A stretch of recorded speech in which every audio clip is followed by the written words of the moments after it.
sebam. Midian go fu se wa se kutu sebam. DL kasie body hinta no no ne pa hontoma. DL News.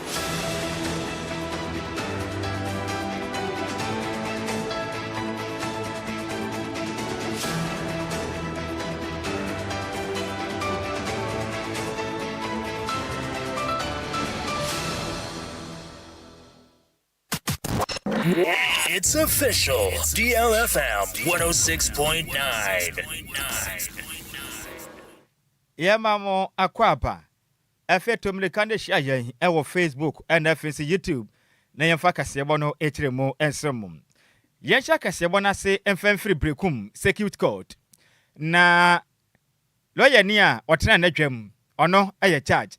His Hana Mr. Osei Kofi Amuako.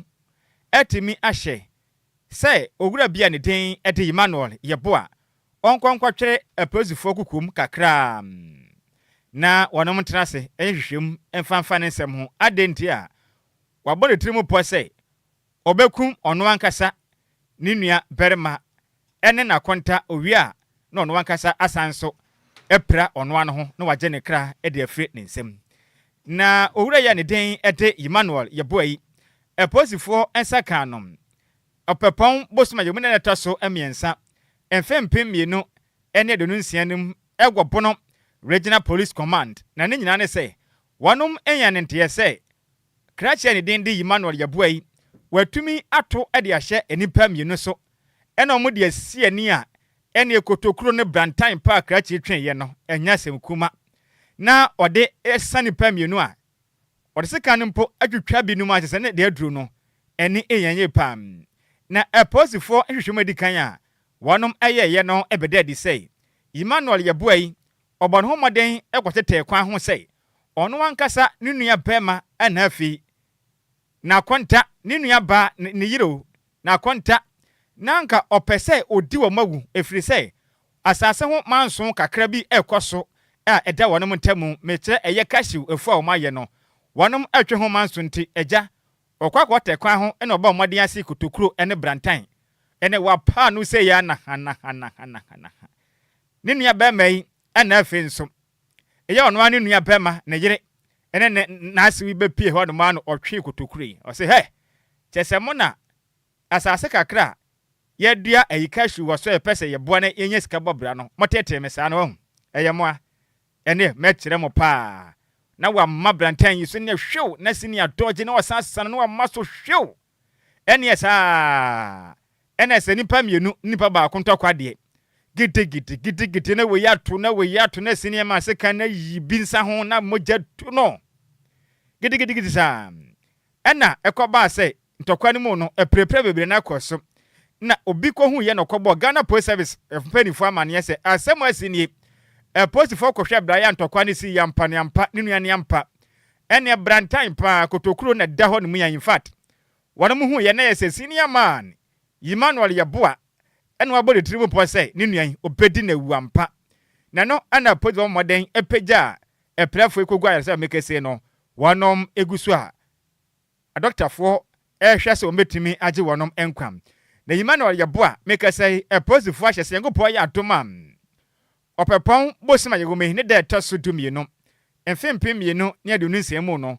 onsan mapie mu ego brekum security court no wabono mantanem na penifo ntenase na judge ehu kwan a ode asem no befa so odinkunim dia ekire din na mom se ebo no pa se ampaniampa opese okumi nipa dia omaga na mra ene no bekia yempa ewo me no kina hwe ade a wapin ho Yantoa Kasiabone so na Dr. Adams Bona ono ana ye executive secretary at the National Commission on Small Arms and Light Weapons e de ato omo kabiewom e wo framantam se e ya de omo bomodia e de hyegu akwam se ne be ya e ya akode ahodo a emra e ma ho kwan no ombetimi efri oman Ghana mu na san hihye obetimi aboa ama oman na ho ban bo ho nsem etimi akoso ye na etu otutu onso no ano etimi abrase na okasa ewa bra ye Gan amnesty training omo kabie wom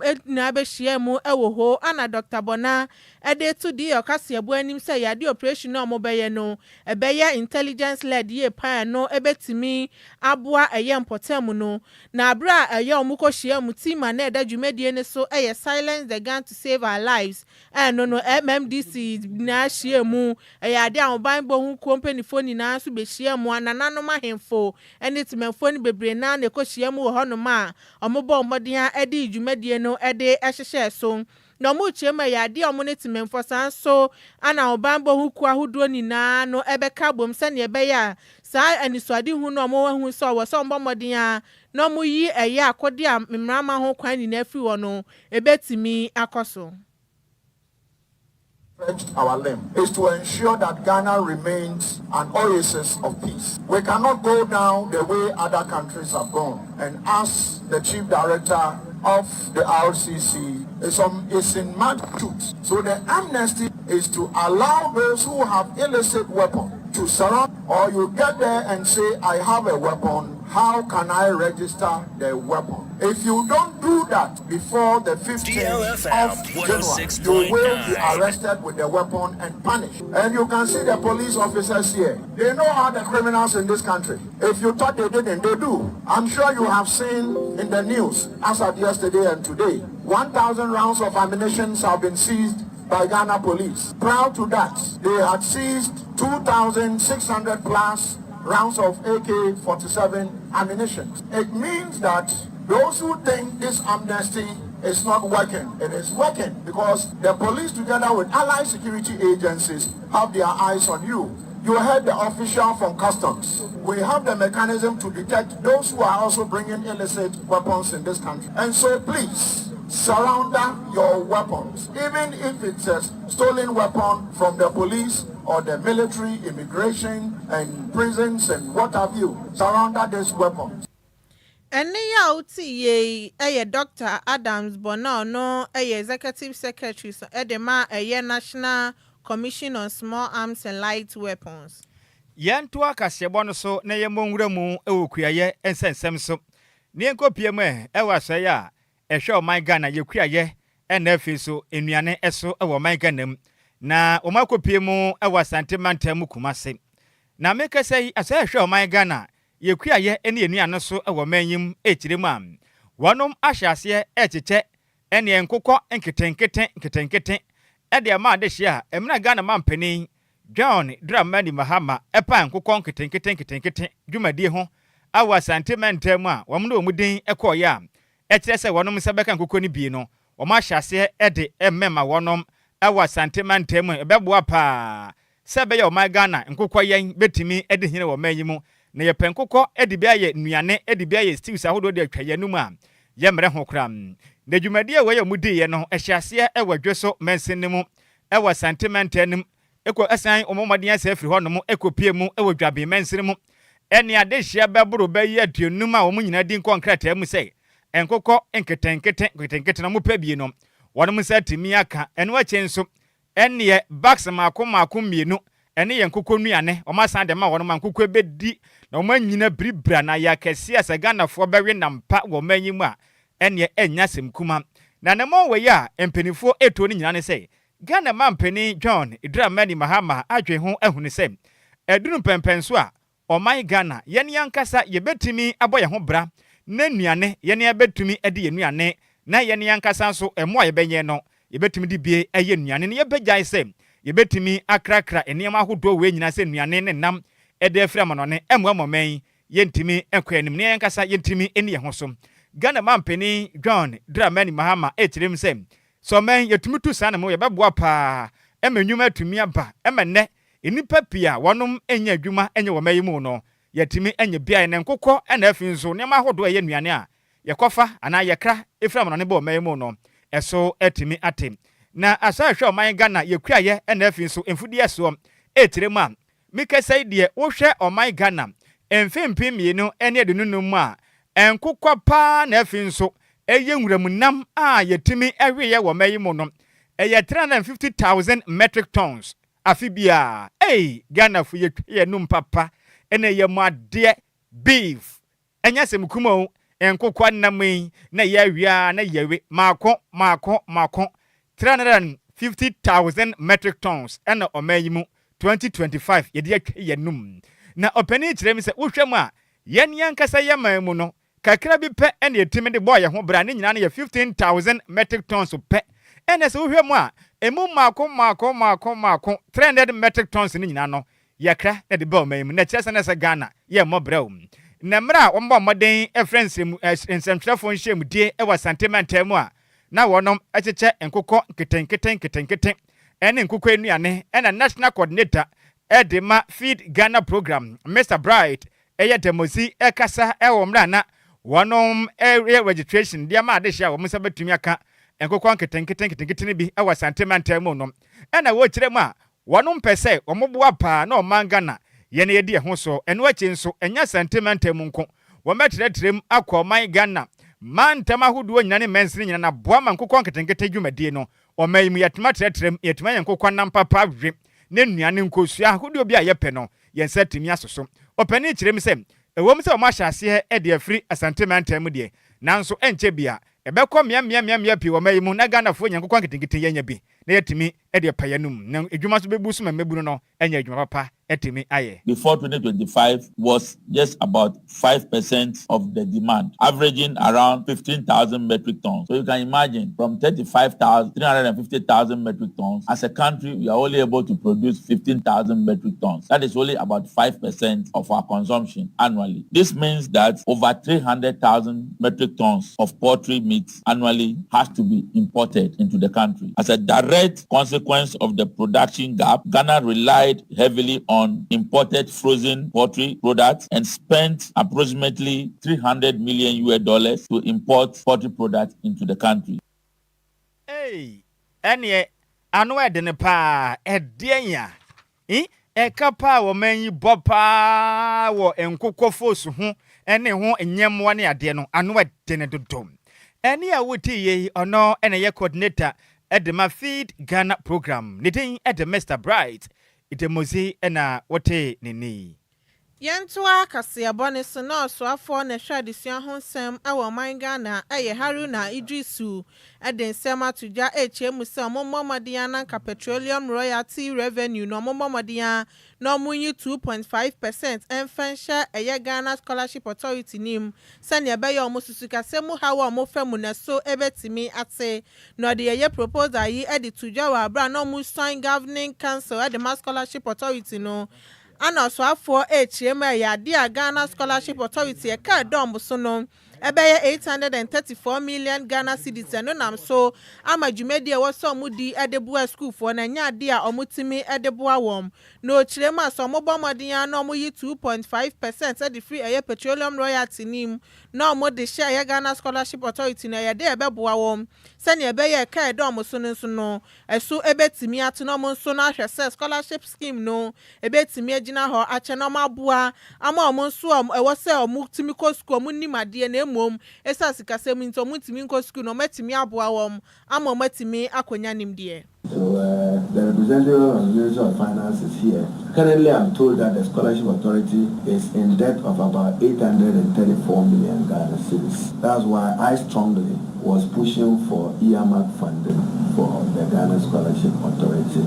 As successful as I was, I'm sure I'll be back to it some other day. But my argument strongly was that we should dedicate 2.5% of our petroleum royalty revenue to the development of human capital and dedicate it to the Scholarship Authority. Indeed, if we observe your performance over a year, my thought, which I'll share with the President subsequently, would have been to collapse the Ghana Student Loan Trust Fund into the Scholarship Authority and establish a Ghana Scholarship and Bursaries Authority and finance it from there. Then no fee stress will have a sustainable source of funding. The scholarship could have a sustainable source of funding. Ene ya uti ye eyo so afọ no anesha disian onsem so ewo man Ghana eya onabo Haruna Idrisu. Yantua kaseba no so na yenyina mu e nkran pompuni matemu na yenko pie mu e amasaman enim potem efise ho no mo nso ensem efiri ho no mo ba no eni esusun ye pam na ubogura mu e amasaman am ene akra akraman ashalaja amasaman potem ho no mo ne ade ni nyina no ahyenkafo ho no mo ensum pobna ekiremu a eye na yeso anase we no reality akwan pa nie ene nkronkura hodo adada amasaman ho no mo no enya semkumu se wonam kwantempon no so a na woso aka wo ye obi a wafa afuro foforo a enche wo ba no wo bepon efiri se kwantempon no ka na ekwa kuku kaka esiniketeke a nam kwanbone so amanfuro ho amane papa ahyenkafo ne kirem se de ekwe no adwuma mo ye no mo de ni nyina kopie mu abusuo kan esan kwesiesie o mahyenti ahokyere pa ana abayin ahyenkafo kirem se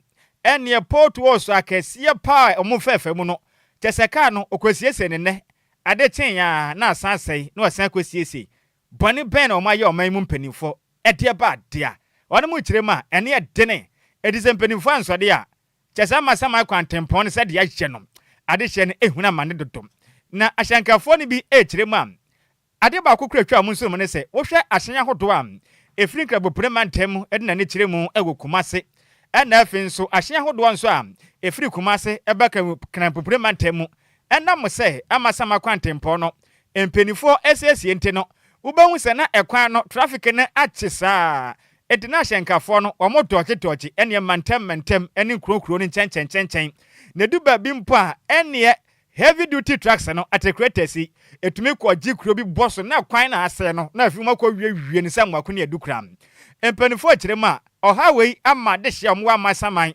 ene ashalaja akraman ene mpatem ene okushi biade ne de amane omuhunu no ano ede ne yepam na no achi no adwadifo so mpote ho no mo so asan kasa kirema ene enya asem kumo paasa obi epese okokrum kofa ne ma bafie beton no utumi nya ka ube bresa ne shenkene unsaka binso a ebo a yepe ene waje efiri se ekwan ne nye okwe bebai na ne ka tai na apai enti sabi wantuma ka ne se yes kebe no mfanyem ade hye kirema de adure se Ghana mampeni John Dramani Mahama waye o mado ebedu baabi no asetena ebefo no yepa ebo amasaman ene ne potem that nobody will come here again. They will pack their dues after election. It's unfortunate. We are pleading with our MP, Mr. Senyo, come and look this road for us. From Amasaman to Obom, Amasaman has so many villages. Melodu free Amasaman to Akraman. Mr. Shase ndeka yinam kwan zukura wan wi kura menyaye. In fact, manu hu kura se menam kwan no so. Mbeda me so ne me hunam nyinara ya meya. Na nse wi anu mabetwa kwan no so mabetwa so no kura no. Sin nanu nsu na sa to no kwasa se no.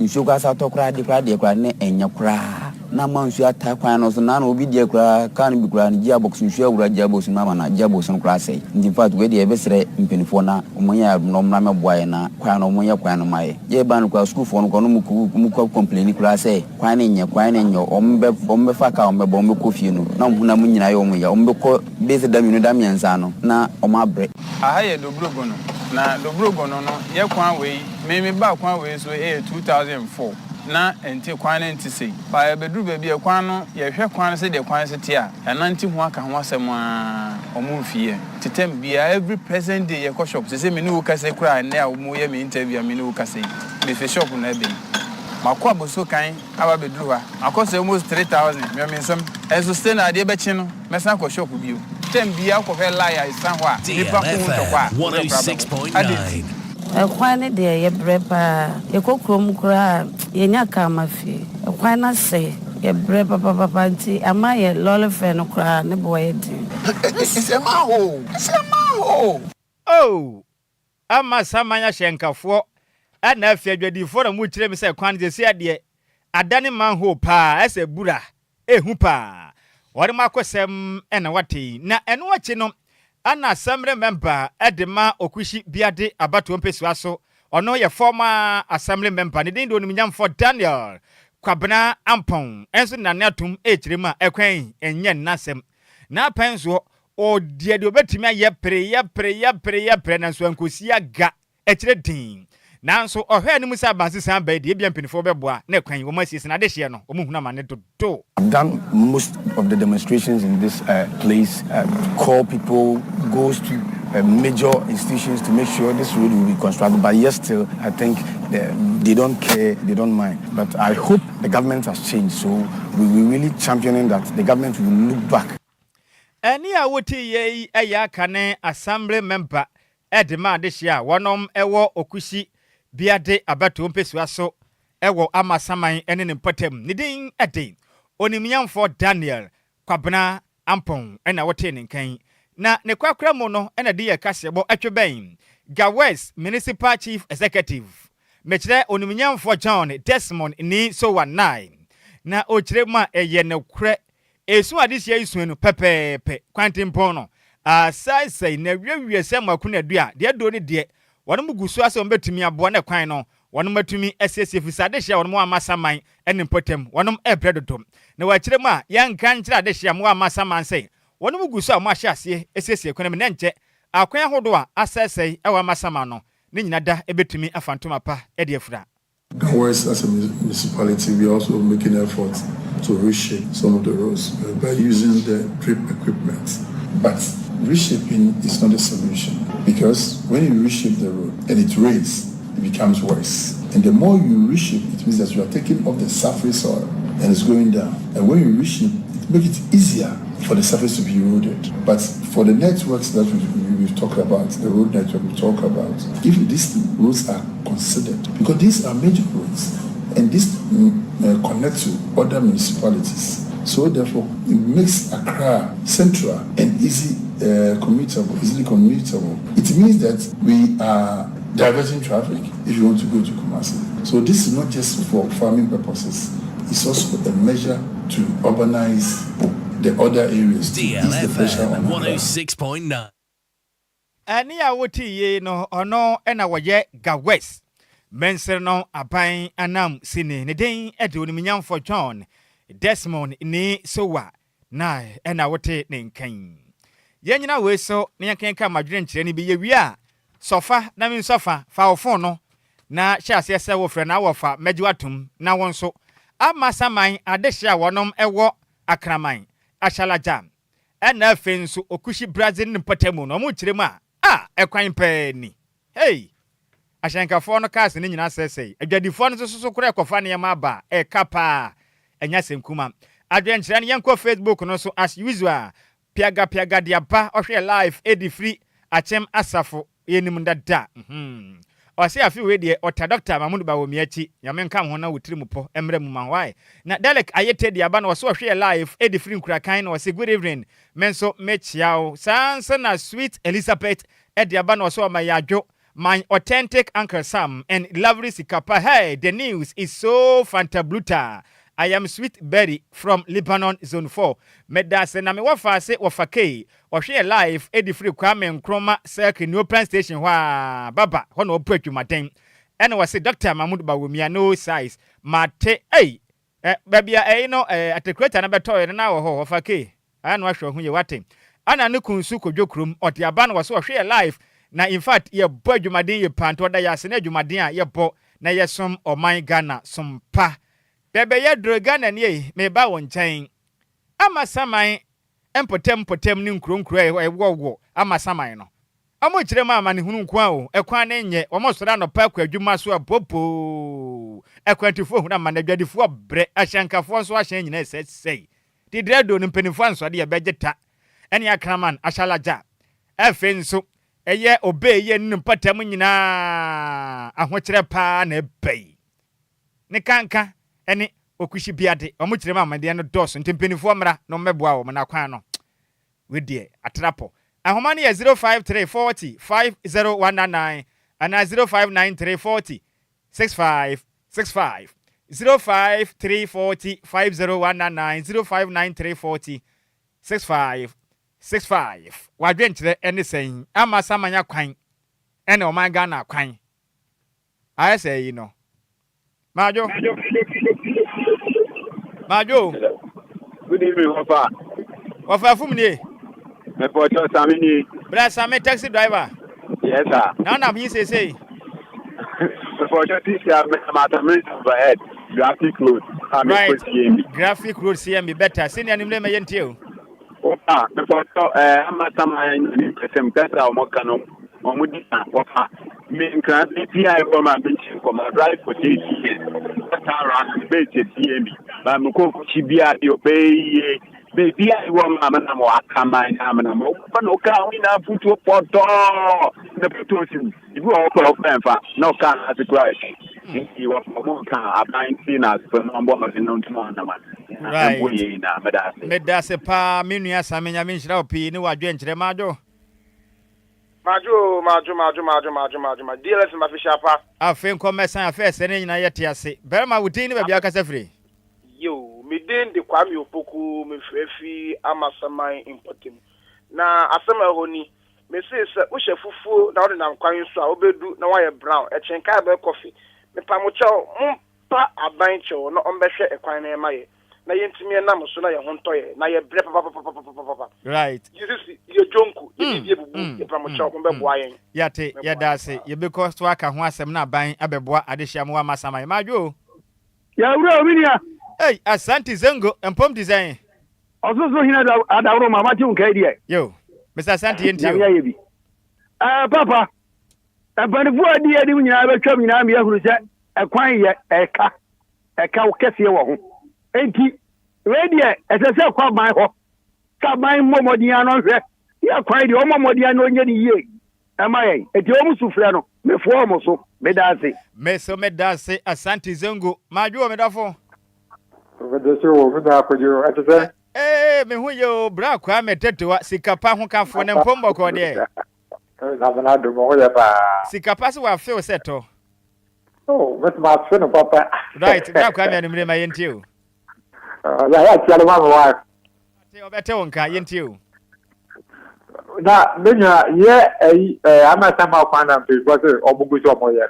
Omo ye batin konkura hodo wa amasaman no. Unse nkuro no aban na ye kwantempon no main one Kumasi road no na wo ye no. Nanso nkronkro bi hyehye amasaman ho no ma enya mebobo bidin akraman ahyalaja. Okusi bia de ne ade no. Anya gudu kra. Oh na asama ma de we no obutu ho na wo no be ya ma. Ya wo. So wo tikal me pa na se kwane ya aya obro. Obro enti pension no mo ya ma ho wa. So mo ya ma de nya ye ka Ghana. Yo. Mate me da se pa bra kwa me. Say won so do adwenkyere aba majo. Hello. Yes, I would never be akasa free. Yene sire kwanu. Ya no sire kwa kasa free. Ya ka wo ya no go sire ka wo be no go kwan. Nye ka eta staba so ba boy so. Yo. Mate. Ya kwan nye kla. What say here fa kwan ya? No go. Sam George about umpesu aso ahon. Se me wo fa se Sam George about umpesu aso. Mate, ye ne be kasa na Sam George abehwe ne mpotem na kwan no ye se mo bre pam ningo pram. Monka fra bibia be fine. Ye fa last call na ye so na me wo fa se Jessy atena se edin sima hodo a edi ahim awakopama so no ne nyina aba abesom ye. Madwo me dofo. Hello. Yes, I would never be a casa free. Because if you're saying I am a Miss Harry, come in, tell me. I'm a my every home now, Wakano. But the coho waiting beer. Massa, my dear to palm in the Kurusu, my dear to Master White. Blah, yes, Rabbi. Also, about by your money, Yamaya. A kind of says, yes, Lomo. Meso medase pa Mr. Erica Alfred free afia be yedro no enam brede no yet memfa afre food be me wo fa se Jessy atena senti ne wo se de wonum na no den abo ne be head ye head pa go ene be she Mon spring it off. Now if mon samra back. As I said, you may do kunim. Bono kra my head. My shall go. Muka shall go. Mon spring it off.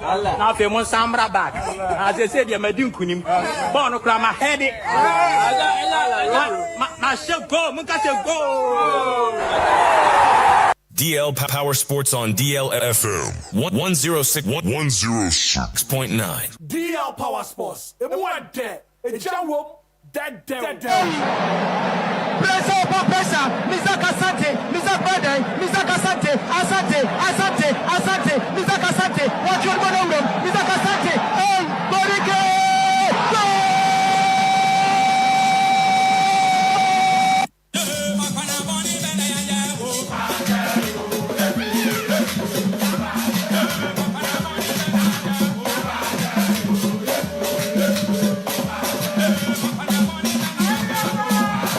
Yani ya krono.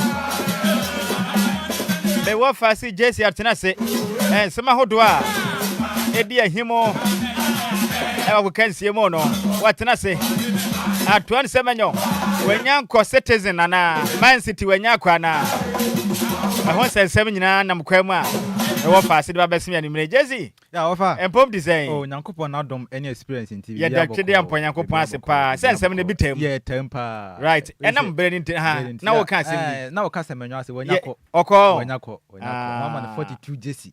42. Yes. Wow. Yeah, Turi and a shares that Jessy no jai to honum. Na sen karu adidin. Oh, me wafasi me penase mo. You see, a nimunyam de mo my Ghana. It's not easy. Yeah, it's not say, easy. ubetimi akobo sa big teams no. Yeah, Bisa who say when was the last time a Ghana player be who so about team kesiye. Currently ne player no about team kesiye ya Arsenal. Pate.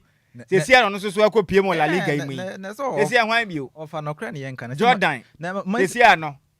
Ahun so yeah. Emfichire ho. Leicester City. What you say? Almost so free league ni ma se sia mo bon fichire wo di bia. What you say? Enti no ha dwen. So we had the past years I open one of the biggest club. I won't even can Man City. No. And for free. O ma hu bibia. You have seen it all. Yeah, omo ba limelight ni mu nche de. Nemum for the past years. Over na what kind European teams na? Senior. Yeah, offer sanity. Sanity enti me dey maternity. Yeah, no dey. Onko gisika from ehwefie. Yeah, munyam edman and the Ghana. And competition to onyere ne ho, no onyere ne ho a obenya bia bo.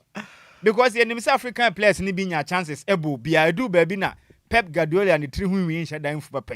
Edi wo mani ni ade but we pray say antoa sem nyanyam be ya dom na watumi ahye man one man playing time. Empire ne say eternity because of place or Man City omko fat player ne ba or prospect minimum enkoyi.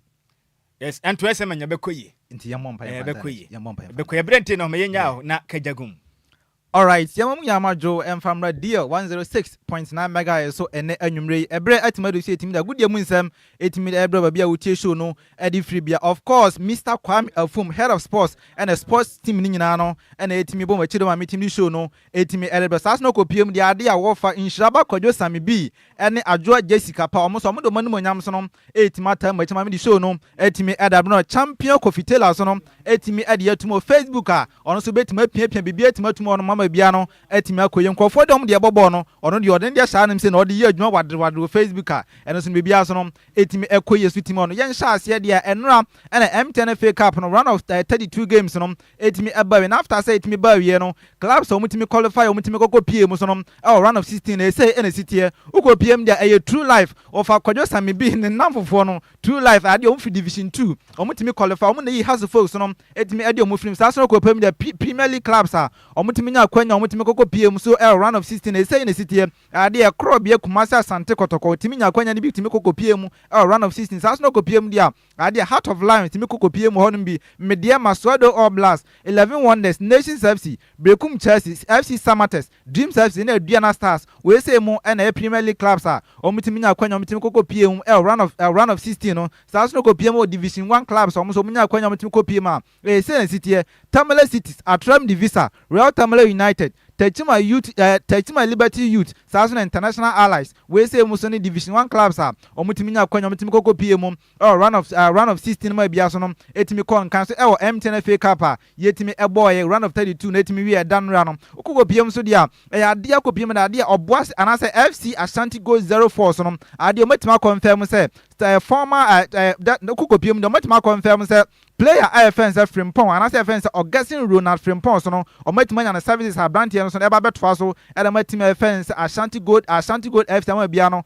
at Macon Candiam, all those say, Necalora United, any nation says no money now, or no money now, so no, our interest, our brand FNs or guessing Ronald Frimpong, minimum, where my opted this Premier League clubs in your Coxina Castle, and my Division 1 club, yeah, from FC Ashanti Gold 04 Sonoma, ye break it and then young friends and copium, I want some from the app.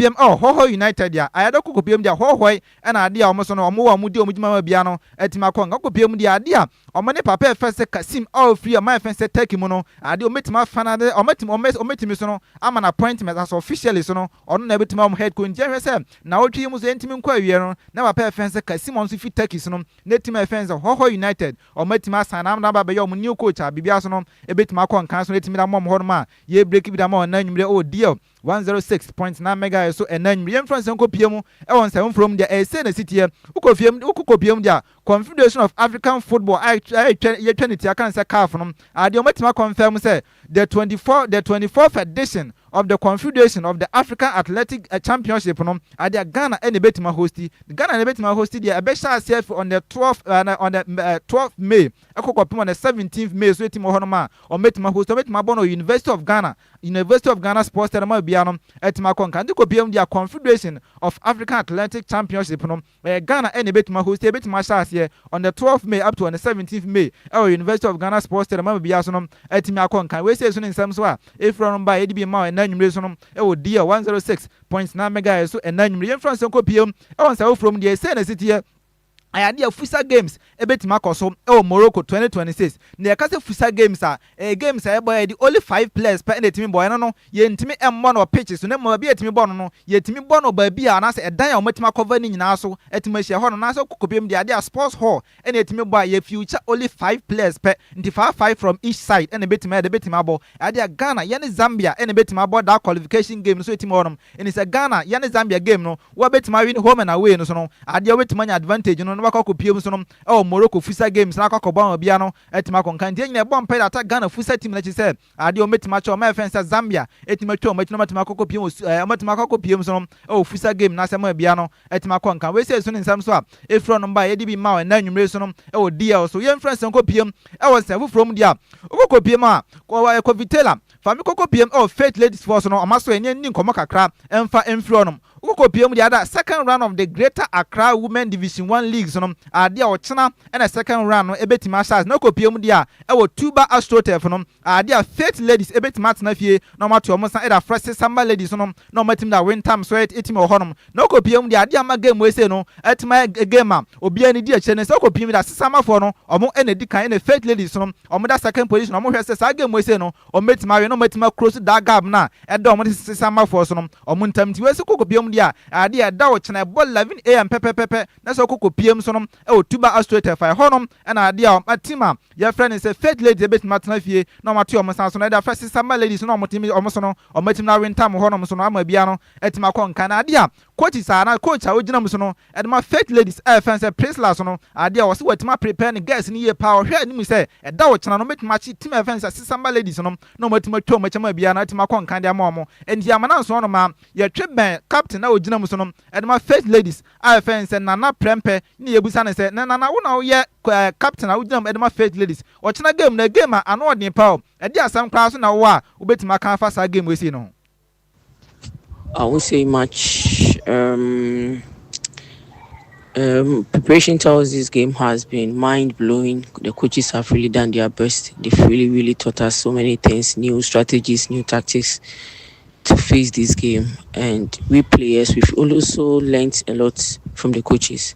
And we are assuring our supporters that we are going to implement whatsoever the coaches has taught us on the field to secure our 3 points. And from camp, everything is cool, every player is in shape, and it's going to be mind-blowing. This game is going to be mind-blowing. We are going to really face this game with all our might and all our power, and we trust God that He's going to give us the win, because we say ene ensama na prempe a ono captain a ugina muso no and my faith ladies eso 8 minutes to fight chana game a omo kwa akọbọ no ho yemfa last story entimi mra ne sentimi sorry so e local tebet ne dia ukoko PM Tottenham Hotspur for so no ma brand here fence Mohammed Kudus so dia ade Tottenham for so no ade na nwumre ya be the first to know e deal so no me yan confirm mfa ma o say ade o matime kra tatentintin ta babonten a omo ka kire Ghana G and I say GFA so ade a brand here fence Mohammed Kudus no ade your preparation towards the World Cup and kwa akọbọ 2026 no ade anke na o ma fence Germany so no ye betima for friendly games say o April mo na ade a team FN Tottenham Hotspur team de kra ta babonten na nwumre ka kire say ade a Ghana die friendly game a ye kwa akọbọ no April no abrante FN say Mohammed Kudus no uhwe ni plan na wetima nya na nya de say obetima ya available we say so ni nsema every Tottenham Hotspur so no maso e ba ye break bi da ma na nwumre so no e o deal so ene anwumre nti no ye nyina sansemi so ye ntimi fa local tibit ni nyina no emra wiye DL Power Sports. Emuade. Ejawom. Dead. DL Power Sports. Emuade. Ejawom. Dead. All right, yentimin twaso na yentimin fan crofon closing service no yentimin fan bra enti dear 106.9 mega so enanyum radio dia enra na yetimi break the mouse brand offense Antoine Salom Semenyo no sina kan so dem team offense Brentford no ade an say Benham no ade wetima buna katem so no akako pie team offense Manchester City je enra no yetimi break the mouse ade enne eno betima kwakwa in medicals no ade a nyamyanim no krani ade enna no pay brand ya netimi kokko pie mu so no ho no motimi and medicals in ba wie no na dia branch offense Antoine Salem Semenyo so no ade wetima pass am bia so no atima konkan no na Manchester City for so no o metima ma branch offense Antoine Semenyo so no metima ma 42 Jessy ono so no betima shama bia no atima konkan no kopiem dia the last player wotimi share Jessy number 42 ade ma team offense Manchester City no na branch offense Yaya Toure ono sina kan so no ade ma team offense Manchester City no ofri team no ofri o my offense Ivory Coast ma wotimi Jessy number 20 nti Antoine Semenyo so no ade wetima competing in medicals na team offense Manchester City force no o metima man Jessy number 42 obetima shama bia no atima kon kan team ho no yem friends ko piem won say from dia say in the city here ukoko piem manager of the month and also ko piem the manager of the month in the month of December so no fans the EPL no dia say in the city here a player IFN say Mika Teta or no or manager awogina so no at the team offense Arsenal and a Una Emre so no ejina mu de team offense Aston Villa and a papa offense Daniel Faki so no ejina mu so de team offense Leeds United and a papa offense Pep Guardiola so no ejina mu de team offense Man City we say mu so no and a 4 coaches o matima nominate o mo say bibia timi kon kan dia baako ebetima de baako so no ebetima de manager of the month of December so no ama bia so no tima kon kan sa so no ko piem dia player of the month of December so no say any nominees no say any city here Abrante offense Dominic Dominic Calvert-Lewin we sina kan Edema Leeds United sa so na Abrante offense Ryan Cheki so no esina kan team offense Manchester City and Abrante offense Hugo Ekitike so no esina kan team offense Liverpool so no etimo ho no and Abrante offense Philip Foden so no esina kan team offense Manchester City and Abrante offense Erling Haaland so no esina kan team offense Manchester City and Morgan Rogers so no esina kan Aston Villa only Abrante so yetimi offense Harry Wilson so no esina kan Fulham and the last player so no Abrante offense Ollie Watkins on so no esina kan team offense Aston Villa and we say so ni players o metima nominate o say bibia timi to ye dia baako ebetima ji player of the month of December so no ama bia no so no etima koye black FIFA me koko PM Spain nyanko PM so no team offense FC Barcelona o camp so ko PM FC Barcelona o camp dia ade enra and ade o mutimi bo Copa de España the game so etimi no ma o mutimi chi team offense Athletic Club de Bilbao so no etimi twa o ma ka na num a o mantimante na ade sa game ne timba wiye no and yetima twa me papa offense Hans Dieter Flick no ye manager a o gina ma FC Barcelona say bi say now there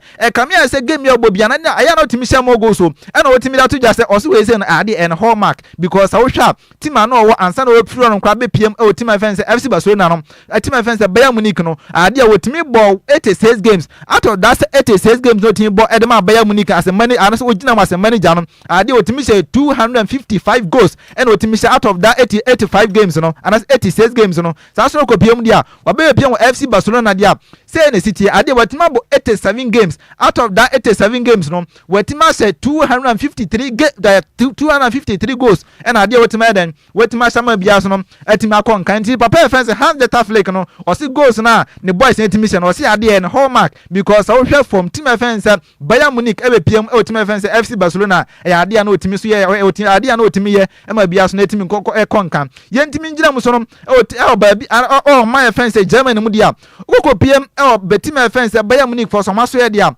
ama brand here fence Serge Gnabry at the end of this season no ade an contract on Bayern Munich no ade betuma ba wie Bayern Munich for netuma kasa brand netuma jetum say obetuma extend the contract till June 2028 at the match fence Bayern Munich kama bia no etima konkan be the first to know so ade etina to some crofo kan no kontintia no wetima say dia so na odi kan tin say a brand fence Serge Gnabry no ade obetuma extend the contract no till 2028 and on team fence Bayern Munich so no ade obibia so na betuma ba wie yen France nko PM team fence Manchester City for some so dia ade Pep Guardiola ade watimi da to abrante IFN say John Stones anim say o say abrante watimi nya 31 years wo hwa nimpom ya yemrenti no say season we say timi ba wie anya so metima extend abrante IFN say John Stones no o metima extend contract ade metima IFN say Bayern ade metima IFN say Man City BM and say season ba wie abrante IFN say John Stones no ade anko pe different team no ntimi ko boma bia no ntimi ko nkan ye ntimi ko PM so no Saudi Arabia so no dia ye ko PM Saudi Arabia dia ne ye ko PM so no highlife so no o maso ye o ma abrante IFN say Sergio Milankovic Savic no ade abrante no at the end of the season no abrante fence Sergio Milankovic Savic no ade an contract ebetima ba wi contract oni team fence hela no ade ebetima ba wi omo hwe so abrante fence Sergio Milankovic Savic no ade obetima extend the contract ndi amamo till 2028 na abrante no why now you so pursue free that or pursue from my fence Saudi mo no we pm Europe mo tiko pm dia team fence Juventus ometima show more interest clubs or more Europe or show interest abrante fence Sergio Milankovic Savic mi say o me say mo kokofa ne ba no team fence Juventus dey kan a o mo hwe say bibia no ebetima kon kan ho no ye influence nko pie won say from dia say na city abrante fence Elite Bruhala no ofa tie say na city say kokko pie Bundesliga no the EPL no friendly app Italian Serie A no dia and Spanish La Liga no dia sa wo pay player wetima say 20 goals plus as now dia abrante fence Elite Bruhala enti kokko pie mu dia say ka say goals dia obi a goals etimi bon ho ye papa akwa de say waba Ghana say waba West Africa na wo kan news na wo kan dia won kan say bia of Kwadwo Sammy bibi ona Adjoa Agyei Sikapa wo mbo mu di no na say wantima anya fe amfa mo ade omo ho bon goals and omo ho bon goals ye papa enti abrante fence Elite Bruhala no say wapa abrante wetima set 20 plus goals this season the top major 5 European leagues in mu dia na abrante fence Elite Bruhala so a ono so wetima set that goals na bibia no ekoso years no etimi ede mo honom of my exclusive we say no entimi to from the entimi sorry so ukoko PM team fence ukoko PM team fence Liverpool so maso ye dia offer ade o matima confirm na nwumra se sia na eto from be 30 seconds ni e na eto from abrante fence more in dia you know ade from my fence Senegal mo wadi only 17 years just ended under 17 World Cup etimi course o kata no abrante no offer no bombarding ye papa at the age of 17 no Liverpool ene na wiwe bibia say omra mebo ma Liverpool team so bia den entimi konkanti ade eche na o se nkrofo ye hu dede bia na no say deal so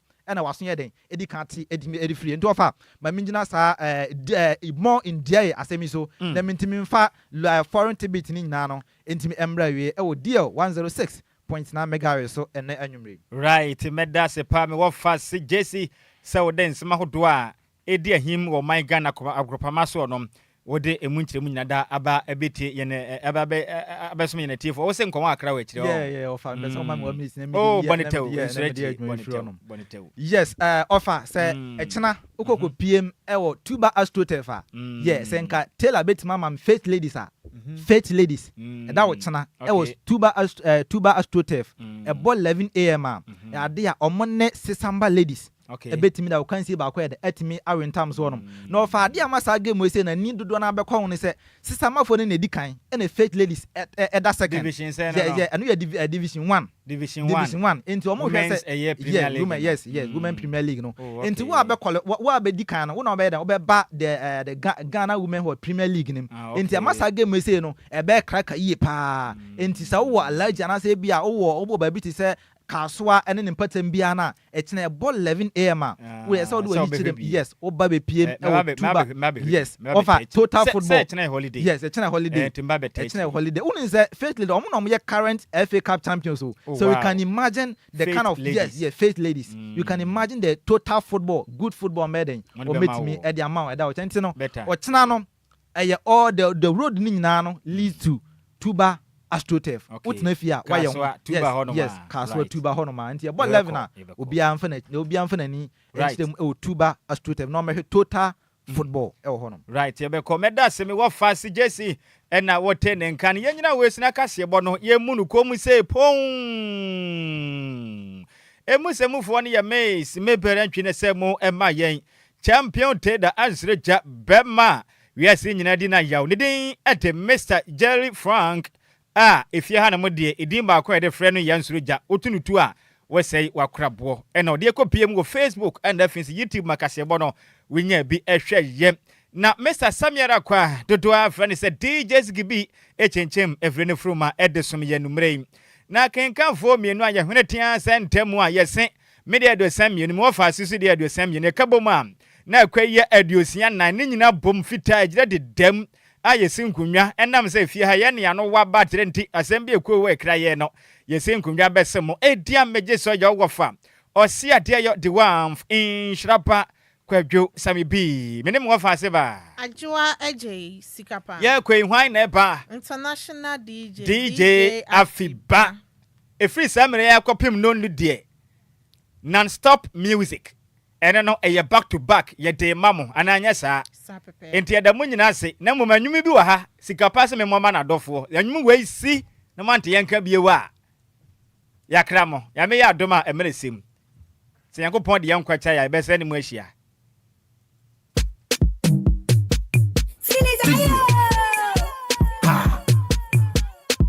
Cemetery.